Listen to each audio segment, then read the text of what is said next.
Hello, Bridge of Hope team. My name is Peter Greer, and it's great to see all of you again. I am so looking forward to the time that we can be together in person and enjoy aloha breeze sorbets together. But it is great to be there to spend a little bit of time together. And I recently had a foundation that reached out and said, what are organizations that are doing great work in a particular field? And it was so much fun to tell them about Bridge of Hope and about the good work that you're doing. And I've so enjoyed just the time to get to know you through these, different conversations. So thank you. Thank you for allowing me to be with you again virtually, but even more, thanks for the great work that you do. And I really do believe that, what you're doing so significant, so important. And if there are ways that I can try and help and support, I want to do it. You are doing really good and significant work.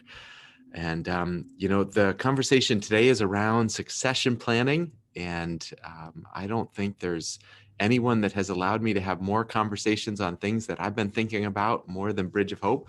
But this is a topic that I've been thinking about, especially over the last year. And I remember in the middle of quarantine of 2020 and feeling all of the challenge, all of the pressure, and becoming aware that I think there's going to be a lot of leadership transition on the other side of all of these challenges. And so a friend, Doug Fagerstrom, who actually just 2 weeks ago announced his resignation, this became an opportunity for us to explore this topic together and say, what does it look like for us to think, to plan, to prepare well for succession? And the thing that struck me as we started looking at this is even when we open the pages of scripture, there are a lot of examples, in fact, a lot more examples of when succession planning doesn't go well. We can look at different kingdoms, we can look at different time periods, but it does seem that there is a consistent theme that leadership is not always passed on well to the next generation. You can think about the time of Saul and then David and then Solomon and what happened next. You can think at this incredible moment of Joshua, when Joshua makes this bold declaration as they are looking out into the promised land. And he says, as for me and my household, we will serve the Lord. And then we realize just a few pages later that what he said, for me and my household, we will serve the Lord, that's not exactly what happened. And it talks about, just again, a couple pages later, after that whole generation had been gathered up to their ancestors, new generation grew up who neither knew the Lord nor what he had done for Israel. Essentially, they forgot their story. They forgot what they were all about. And it says, then the Israelites did evil in the eyes of the Lord and served the Baals. They forsook the Lord, the God of their ancestors who had brought them out of Egypt. This is succession planning gone wrong.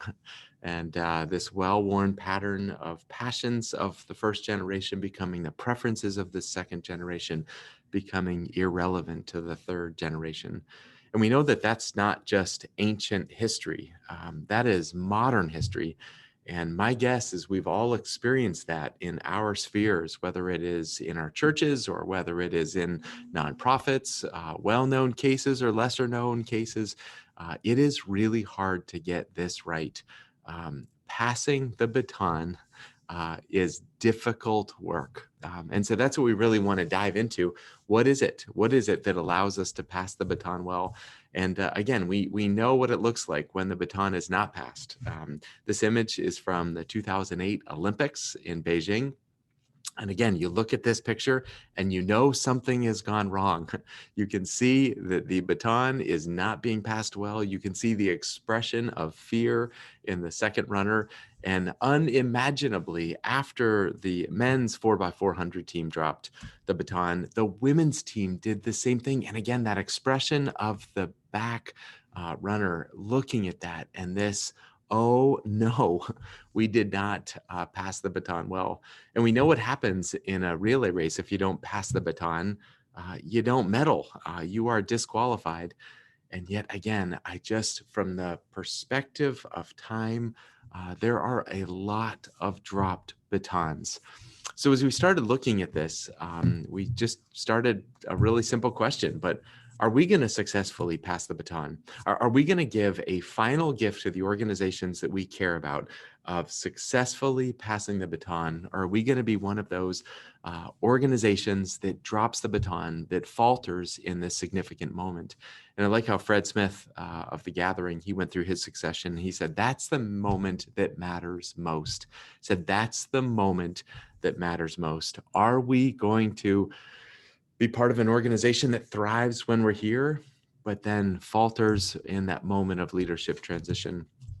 Wes Stafford went through his transition with Compassion International, and one of the things that he said was the mission of an organization is never more valuable than during a transition in leadership. And he says about as much of a decade of focus, momentum, and direction can be lost in this season. The difference between a successful succession and failure, a fumbled process, can mean life or death for an organization. That's pretty stark. Life or death for an organization. But then he says, leaders and boards carry no greater responsibility than to shepherd well this passing of the baton. Leaders and boards carry no greater responsibility than to shepherd well this passing of the baton. So if this moment, if this time, if it matters so much, and if you believe this moment matters most, there is no greater moment, no greater responsibility. The question is, what does it look like for us to plan, to prepare, and to do this transition well? As we started looking at this issue, similar to what we did with Rooting for Rivals or Mission Drift, we did not claim that we had all the answers, that we knew what to do, but rather we use this as an excuse to pick up the phone or to go and spend time with a wide variety of leaders that had navigated this moment, had navigated it really well. And simply to say, what did you do? What did you think? How did you plan? How did you prepare? What would you do differently if you had it to do over? And I think that's kind of the gift personally of working on this book, has been the opportunity to reflect and to learn from others that have figured this out, and to say, what is it? What is it that went well? What is it that you wish you did differently?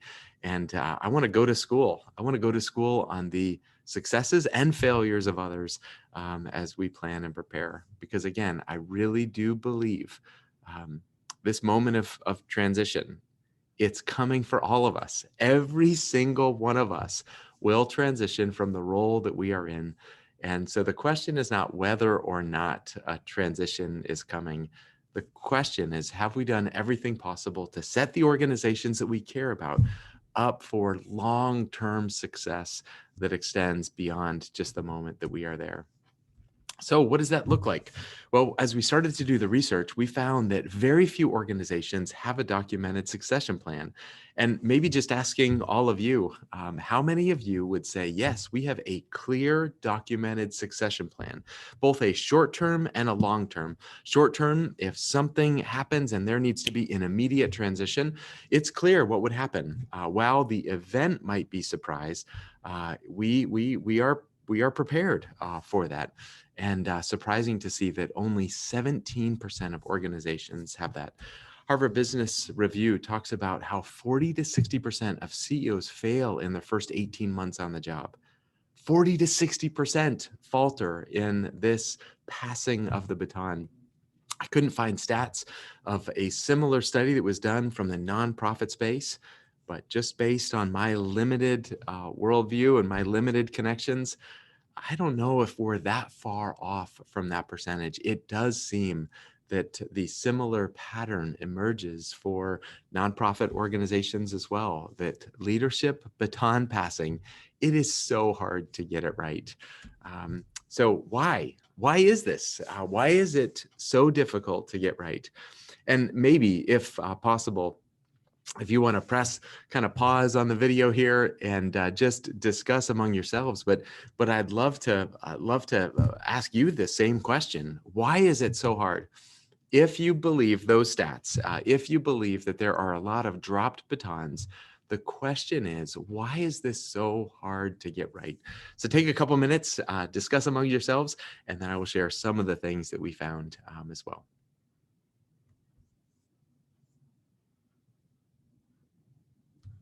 Well, hopefully you had a good discussion.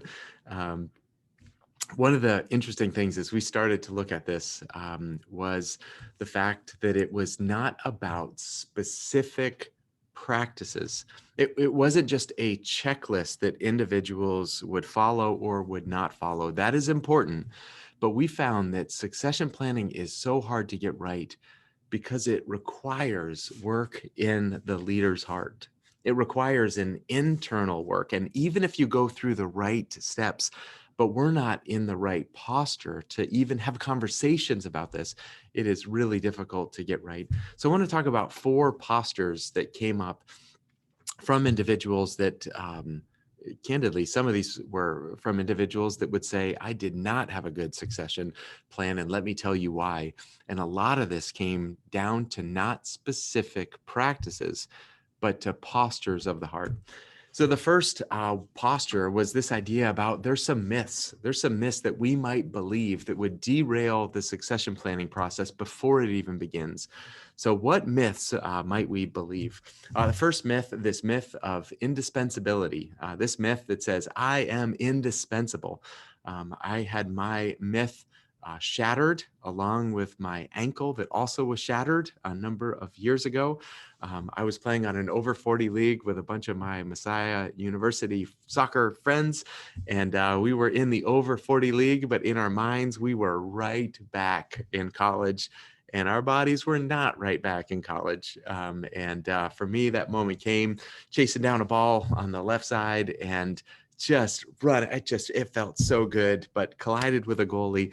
And I have never had an injury like this where instantly I knew I was in a whole lot of pain. My ankle was in a horrible position.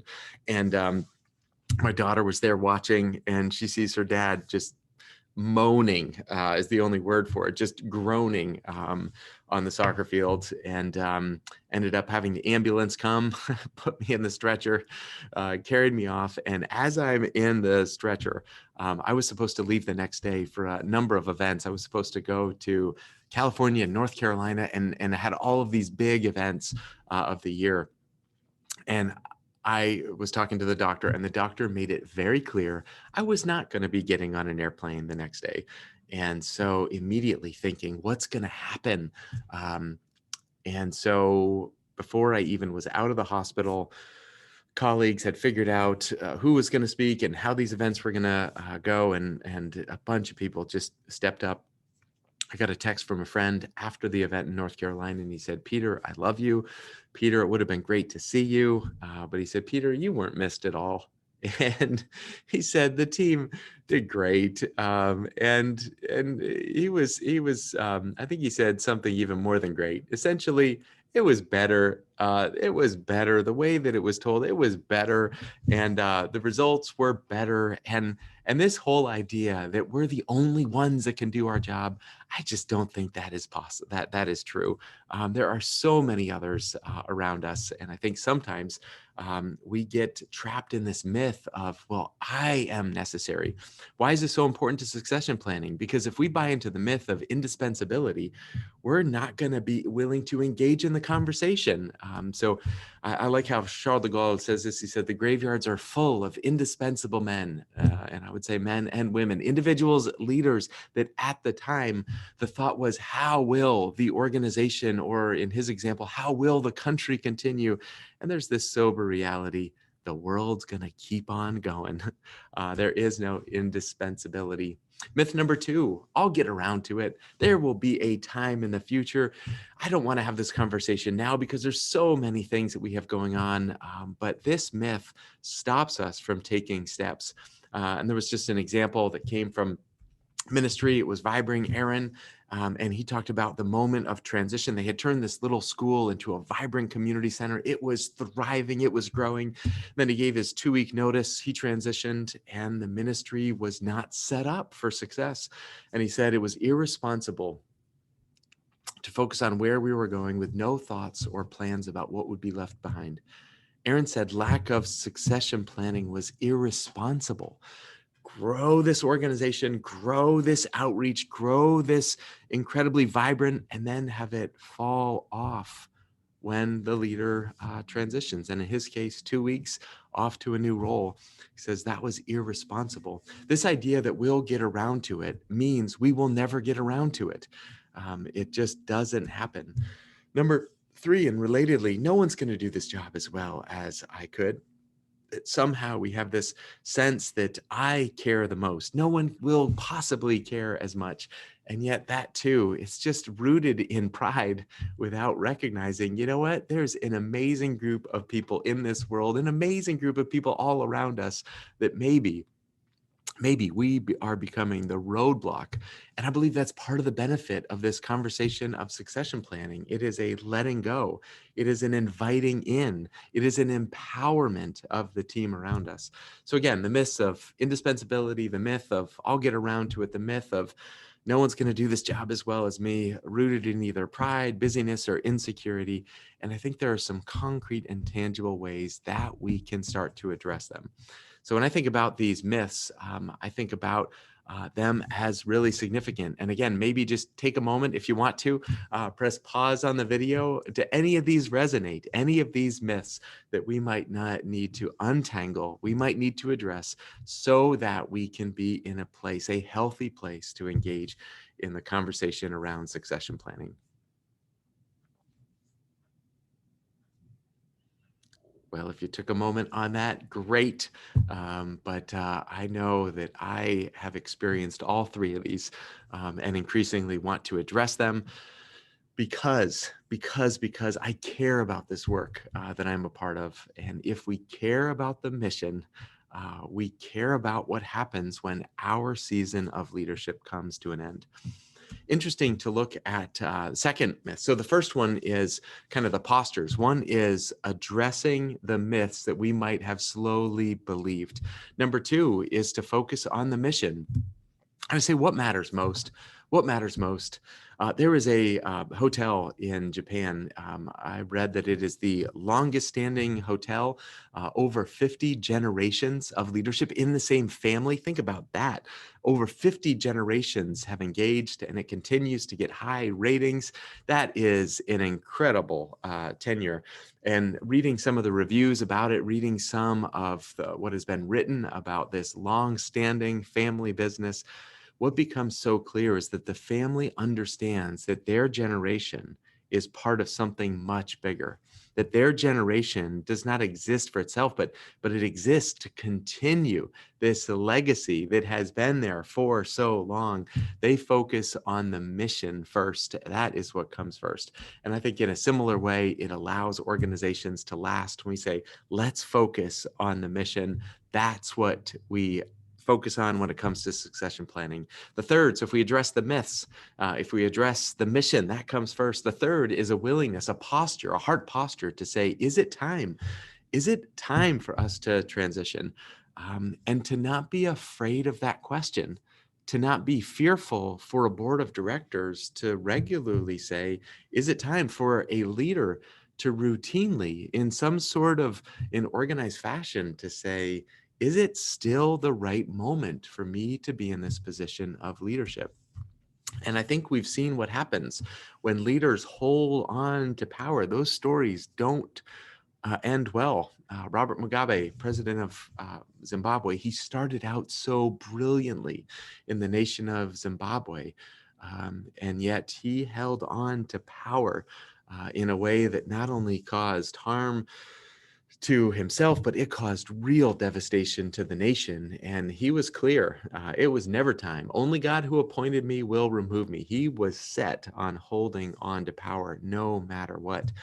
And while we might not be dictators, my guess is for all of us, it's possible to stay beyond our moment, beyond our time. And so, even in thinking through this, and again with my friend Doug working on this book, to regularly say, how do I know if it's time? And to not be afraid to get away and to ask questions. And I think every 3 years, putting this on the calendar, this is on my calendar every 3 years, to say, I'm going to go away for a period of time. I am going to get neutral. As Terry Looper says, I'm going to try to get to neutral. I'm going to ask these questions because I don't want to hold on beyond my time of usefulness, beyond my time of leadership? And again, I believe there's all kinds of benefits in long-term leadership. And as long as we keep reinventing and keep innovating and keep empowering, but I think having a heart posture that says, I don't want to stay beyond my season of usefulness because it is the mission, because I don't believe these myths. I'm able to have the conversation to say, is it time? So these are some questions that we went through and perhaps would be helpful guides for all of us, whatever our position, to say, is this still the right time? Am I still passionate about this work? Am I focused more on the past? Am I nostalgic about the past? Or am I excited, energized about where we're going? Am I constraining the vision or empowering the team? So I commend these to you. Maybe put them on your calendar as a way of regularly reflecting. How do I even know if it's time? And so again, maybe kind of break out in conversation, but to have the conversations. What kind of an organization do we need in this season? Is it still me? And sometimes it's necessary for a sabbatical to have those breaks. Sometimes maybe it's a reorganization, bringing in a COO or some sort of organizational change and empowerment of the team, looking at the gifts and strengths and abilities of your team and where you add value and where others add more value, or a willingness to say, is it the right time to begin planning a transition? So those are not for the faint of heart. These are bold questions, but they flow from a dismantling of the myths, from a belief in the mission, and from a willingness. The last posture that we heard again and again and again, leaders that found their identity in their work, that their identity and the work were so intertwined that it was impossible to untangle those two. Those leaders did not transition well. They kept coming in. They kept needing to hold on. They kept, in some ways, undermining the next leader. And this was particularly true for founders of organizations. And a lot of this flows from a posture of saying, where's my identity? Where is it that I find my identity? Um, and I like how Price Harding, he leads an executive search firm, but he says, when the incumbent's primary identity is not or no longer tied to leading the organization, good succession occurs naturally. He said there has to be this way of saying, you are not your title. You are not your role. You have value apart from your performance with an organization. And I think that's pretty brilliant. For me personally, the writing my letter of resignation was so helpful. And again, that letter has not been sent, but I wrote it. And there will be a day that I send it, and it's there. And in some ways, just writing this, it was such a helpful process. It was actually really emotional to me to write and to just celebrate the gift of this job, the gift of this team, the gift of the board of directors, and to know there will be an end date. There will be a day when that resignation letter is sent, and who I am uh, will continue because it is independent from the identity that I take on in the role that I have. I don't know if any of you are sports fans and remember a few years ago when the Eagles narrowly defeated the Chicago Bears, but Cody missed this field goal at the end of the game. It was called the double doink because it bounced off two crossbars. And, he says how disappointed. I'm disappointed I let the fans down, listen, the teammates down. I let the entire organization down. He missed the kick. He said, but I'll continue to keep my head held high because football is what I do. It's not who I am. That is someone who can handle disappointment. That is someone who can handle succession. That is someone who knows that their worth and value and core identity is not the same as the occupation that they have. And that is there. Mike Sharrow said this. He said, my board asked me to be ready to do succession training within 2 years of starting, with the hope that God would afford me 20 years with the company. So I love that. He's ready for the 2 years, But he said, I hope this is a lot longer. They knew that if I started with succession in mind, the organization would be healthier. Once we surrender the mission, knowing it's not ours, we can truly steward the idea of succession with joy.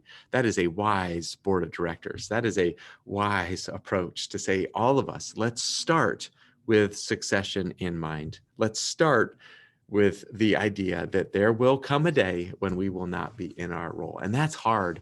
Paul Marty, who I've gotten to know, I actually followed him in my role with Hope International after him. And he said this, he said, it's not easy to think of someone else taking care of your baby. But I know that even in this moment, I'm a steward of the mission. God is the owner, not me. This organization was never mine. Paul has been involved in the founding. Jeff Rudd is the founder of Hope International, but Paul was that first employee. He also founded something called the Tomorrow Clubs, a ministry in Eastern Europe and beyond. And he says, this is so hard to think about someone else taking over. But we are not the owners. We are the stewards for a particular moment in time. So again, love to maybe press pause on this and to hear whatever discussion you have. But do any of these resonate? Do any of these, have you seen these in your life, or have you seen these in organizations that you care about? The idea of maybe falling into some myths, the idea about maybe forgetting about holding the mission as the highest goal, or maybe the moment, having the courageous willingness to ask some of the tough questions, or maybe having a difficulty with our identity being intertwined to an unhealthy level with the work that we do. So maybe explore that for just a few minutes. And then the next section, we're going to look more not of the heart postures, but then on some of the specific practices that we heard again and again and again from the leaders that experienced a healthy transition. So maybe take a few minutes to discuss and then come back together.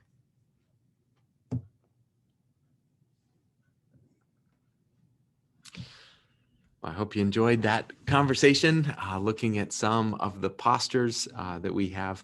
And this is hard. And I have to say, again, I've never written anything that I have mastered. Everything that I have been involved in writing, it is merely a research project from others that are further and farther along. And I really do want to learn and prepare on this. So grateful for the friends that spent a lot of hours sharing their experience with us as we were thinking about these issues. So if we get the postures right, the next section does matter, because we also have to get the practices right. It's not enough just to have our hearts in the right place. That's a starting point, but then it's about what are the specific practices. So using the analogy of the relay race, we just have a few of them that came up again and again. And the first one maybe is just a summary, but focus on the whole race. Don't focus on your particular leg of the race. Focus on all of the legs. Focus on the next person as you pass that baton. Focus on the people that have run before you and passed it on to you. Don't just have a myopic vision that focuses just on your moment. See your moment in light of a bigger story. Focus on the whole race. I like how Brian Lewis, he was talking about the Takamatsu Cup in Japan, and it was this 650-mile race, and they designed it so that no single person, no matter how fit, wise, or determined, could win it on their own. They designed this relay race to such an extent that no one person could do it, as a sign really of bringing a nation together. This race was significant. And I think that's the way to think about. Let's imagine goals. Let's imagine missions. Let's imagine organizations that no one person can accomplish it. Let's be after something so big, so transformative, that would be impossible for us in our own time to accomplish it. Let's focus our eyes beyond our specific tenure. The next area, if we focused on the mission, the next piece is to say, hey, we're going to start training now. We know that relay race is happening. We know we are going to pass the baton, and there never is going to be a time when we will feel like we have plenty of time and margin. So we're going to start now in the planning process. Tiger Dawson went through a succession planning process with Edify, and he said this. He said, lack of advanced planning is the #1 reason that succession planning doesn't go well. He simply says it's lack of planning, it's lack of time, it's lack of intentionality. That's the number one reason why it doesn't go well. It was really interesting to talk with Alec Hill and Tom Lynn, and this was a succession that happened with the organization called InterVarsity. And Alec and a group of others recognized a decade ago that they were all in their mid 50s, and they had the foresight to say, on the path that we are in, all of us, kind of the core leadership team, we're all in our 50s. That means we're all going to be in our 60s at the same time. And the path that they were on was one that there would have been significant disruption, as a large number of people would potentially transition at the same time. They started a cohort model, and they said, "This is crazy. We've got to invest in the team." And so they created a plan, an incredible plan to bring individuals together and to invest in the next generation. Tom Lynn was one of those people that was invested into. And interestingly, Alec was diagnosed with cancer. He had a very abrupt transition. He writes about it in his book, Living in Bonus Time. But in that moment, he had to transition rather quickly, but the board was prepared. They had a team of individuals internally that were prepared.